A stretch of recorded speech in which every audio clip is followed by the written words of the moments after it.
Welcome, everybody. I'm joined once again by Andy Talaga, and we're here to talk Well, about the year 2004 and why it was a linchpin or inflection point in card games. And I think this is going to be a primer to a whole bunch of other videos we're going to do on sure. Versus System, on some other games, but we thought we'd kind of zoom out and talk about the year 2004. I was sitting Yeah. here before this video, I was like, what happened in 2004, right? Like, Yeah. Half-Life 2 came 2004. out. We still have Half-Life 3, so Yeah.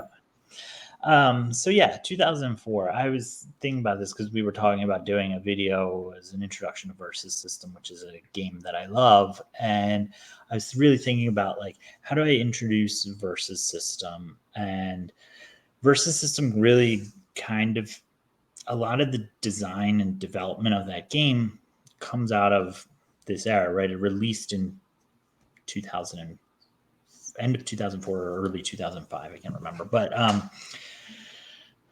And I was like, well, there's so much to talk about as to why Versus System was like so influential and important. And it all comes out of this like history of 2004. So I thought it'd be really interesting to give a rundown of 2004. So, like a lot of things, 2004 is more than just the calendar year, January 1 through December 31. In the same way that, like, when people talk about like cultural milestones of, say, like the 1980s, like, yes, literally the 1980s ended on December 31st, 1989, but really the 1980s ended at the end of 1991 with the collapse of the Soviet Union and like all sorts of like cultural things that shifted. Similar within tabletop gaming, specifically card gaming, 2004 really kind of starts at the end of 2003 and finishes about halfway through 2005. So we're looking at about an 18-month period. I'll just refer to it as 2004 since that whole year is in there. But 2003, the end of 2003 is kind of like the end of 90s gaming, we'll say. Right? Maybe the start of OO gaming, somewhere right around there. You want to look at it, all of the lessons that were really learned from like the overly complex games that came out in the 90s, people just throwing random IPs and seeing what works, like SimCity and X Files and Buffy and all that stuff. Like, that's all washed out of the system by this point. And really, only the things that could stand the test of time are left. Star Wars CCG has gone. Star Trek CCG just started, second edition. First edition was done.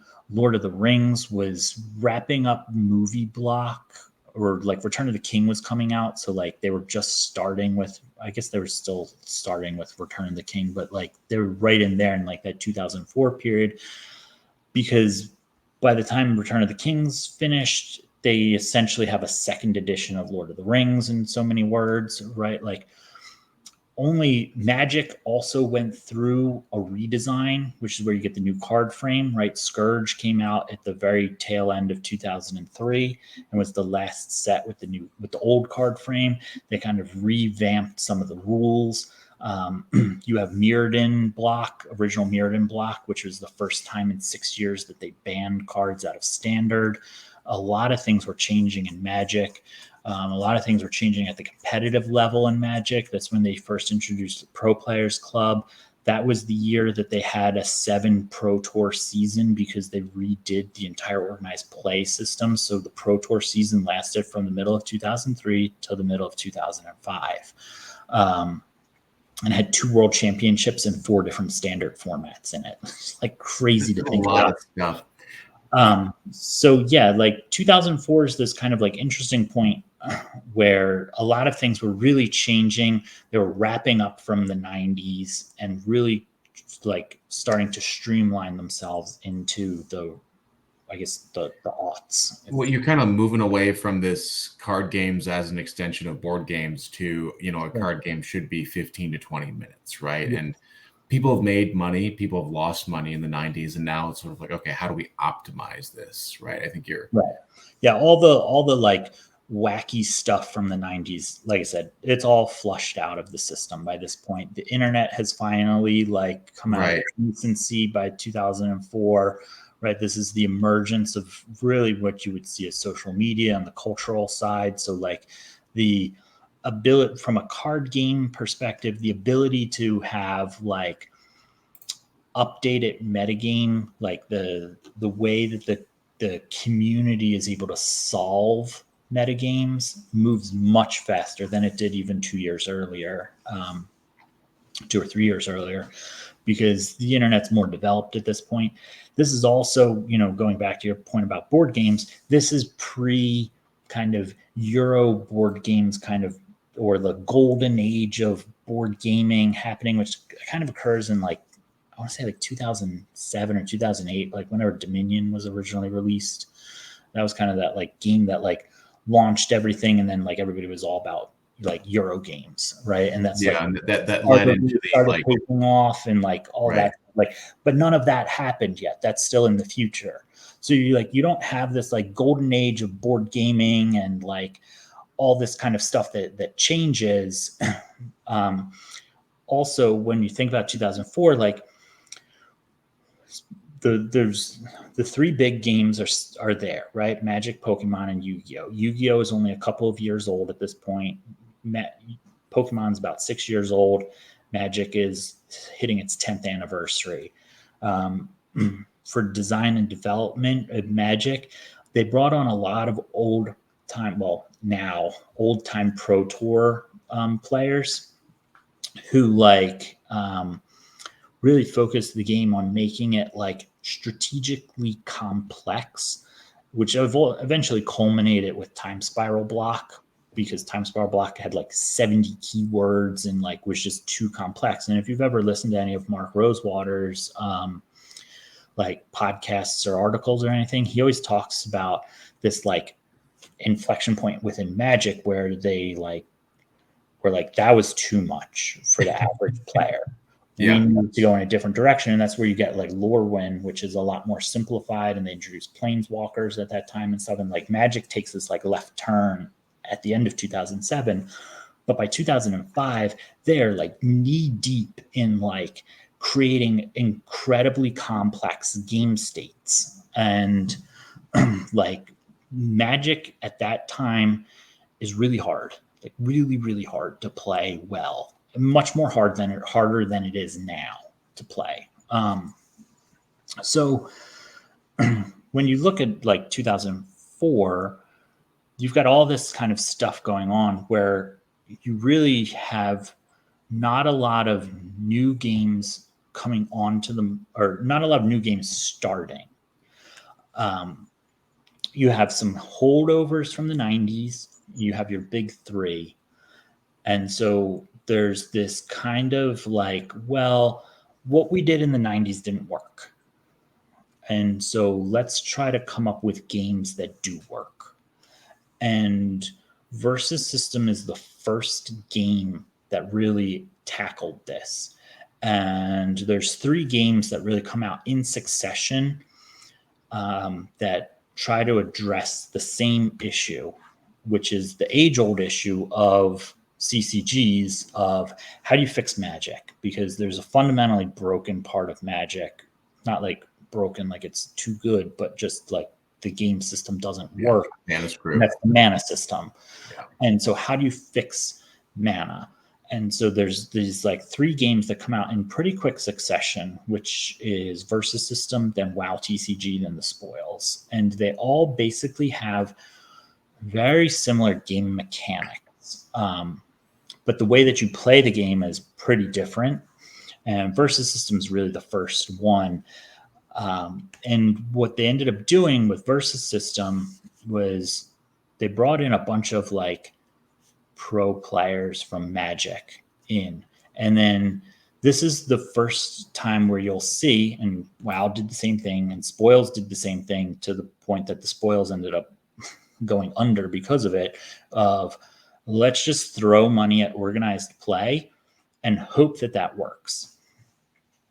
And what ends up happening is the people who are invested in card gaming, like professional Magic players, just take advantage of the system, and it doesn't actually funnel new players into the game.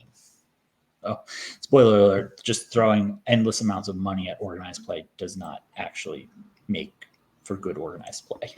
I don't know. We should try it again with Lorcana and see what happens, right? Yeah, Like, try it again with Lorcana. Try it again with, they're doing the same thing with Grand Archive, and they're doing the same, like, they're just repeating all the same mistakes from 15 years ago again in 2023. Although I guess Flesh and Blood has kind of done it, but that was a more grassroots emergence onto the market. But so Versus System pulls in a bunch of old pro players.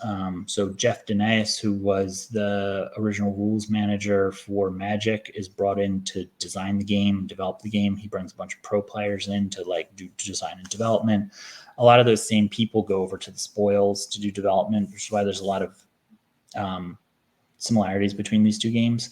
And then a splinter faction of these people all got hired by Upper Deck to go design WoW TCG, which is why all three of those games are pretty similar in the way that they're like on a high level, like kind of structured. But, in 2004, there's just so many things that are occurring in tabletop gaming, specifically in card gaming, where, like I said, everything's getting washed out, everything's starting new.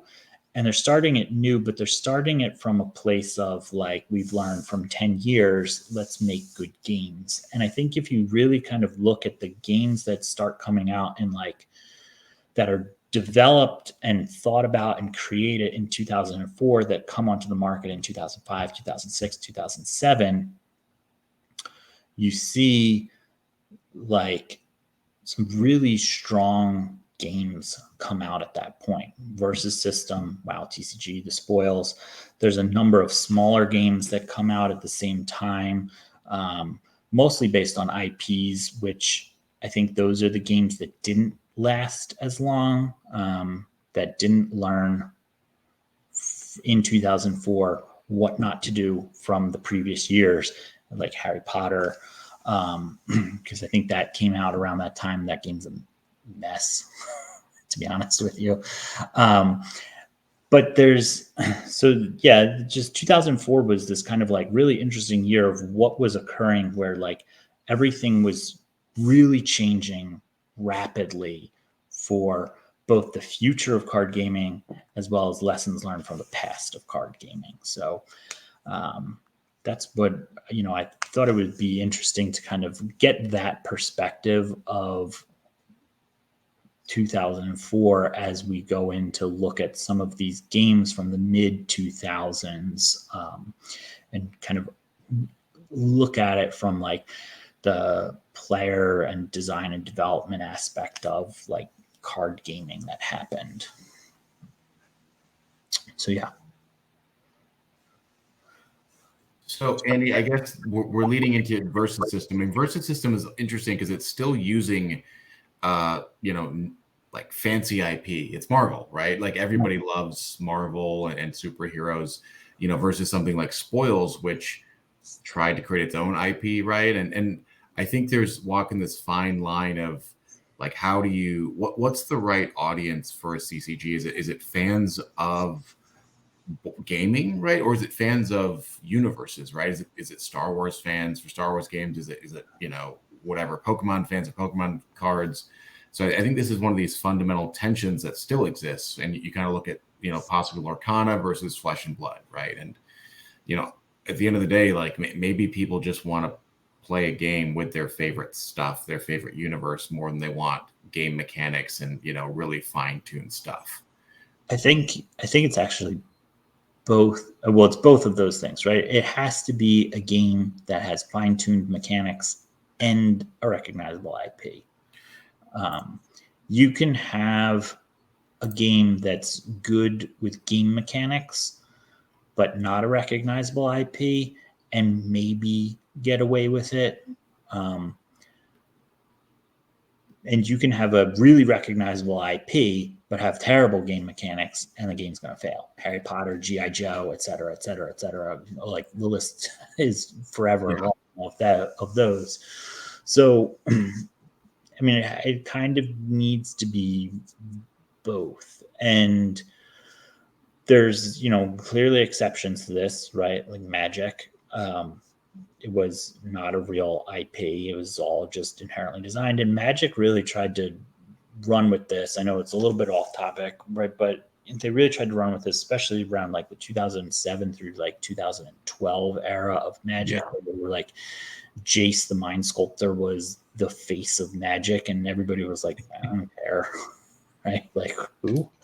Like the lore of Magic was like, nobody cares, right? Like, and so, I mean, I guess maybe some people care now because of like Commander, where they're like, oh, my somebody legendary deck, my Ragavan deck is the greatest thing ever, and I can't wait to play it, or, and so like people care about it now. But like back then, 15 years ago, it was like Magic could have just been text on blank cards. Like, you didn't need the art, you didn't need the lore, like none of that mattered. And they really tried to push Jace and Elspeth and Sark and Vol, and everybody was just like, you don't care at all. And like, so that's that's where they were trying to brand build and just failed. And yeah, I mean, I think ultimately it's hard. Look at Hollywood right now. It's easier to reboot old stuff than it is to create something new. But going back to 2004 as sort of a time period, I think the other thing to note is this is a time, you're pre 2007/8 recession, so cash is still plentifully available, right? There is lots of money to enter into the space. And so I think that creates sort of a fertile ground for refining these things. It's before a bunch of companies kind of start going bankrupt in 2006, 7, 8, looking at sort of like Decipher and some of the reorganizations that happened. Wizards getting bought by Hasbro, which I think is a little bit later. But I think that it's an interesting year because the economy's good, right? People are optimistic, so it's from a design perspective, that's great because you get a little more leeway, I think, with designing stuff, which is in the case of something like the spoils, right? You can kind of start doing some sort of fantastical stuff and really bring in like high quality design and like a very thoughtful game that ended up kind of going nowhere. So 2004, interesting year. I also saw that Halo 2 came out in 2004, which made me feel very old. I don't know why it was the one thing that looking at Halo 2 coming out, I'm like, wow, I am officially old, but I vividly remember 20 years ago soon. Yeah. We hope folks kind of enjoyed this little mini history here. We're going to start a bigger series on Versus System, which I think is going to be really exciting. Kind of start with an overview and get into some of the game mechanics and start talking about some new out of print games. But any kind of final thoughts here, Andy? No, it's just, I think any of the years that kind of came right before this, say 2001, 2002, 2003, didn't really have as impactful of a time on gaming. That was really the tail end of 90s gaming, and there was still like kind of wacky stuff going on. And then anything kind of after this really solidified market leaders in like Magic, because once you get to like 2007, Lord of the Rings falls out. Versus System is trying to do a reboot of second edition, which we'll get into in a Versus System overview. WoW TCG is just kind of getting its feet together. The spoils has already failed, and there's really nothing as far as card gaming that's really coming onto the scene to challenge Magic. So Magic really starts to consume all of card gaming at that point by like 2007, 2008. And so you've got this like brief time period in between that we're really talking about that is like really fertile ground for design and development of new games that, obviously it's not really a spoiler alert because we're 15, 20 years on, but most of them don't really work out. But 2004 was kind of that year where it all starts. Yeah. And I think there's a parallel to almost 2019 as well. Like if COVID hadn't have happened, I think that there would have been, more growth in different, TCG, CCGs from 2019 on. But that's a tale for another day. Thanks for tuning in, everybody. This is a lot of fun to talk about some kind of new old stuff. Yeah. So let us know what you think, like, subscribe, all that sort of good stuff. We're interested to hear what people think about 2004. What are your memories from it, etc. So we'll catch everybody next time. And thanks, Andy. All right. Thank you.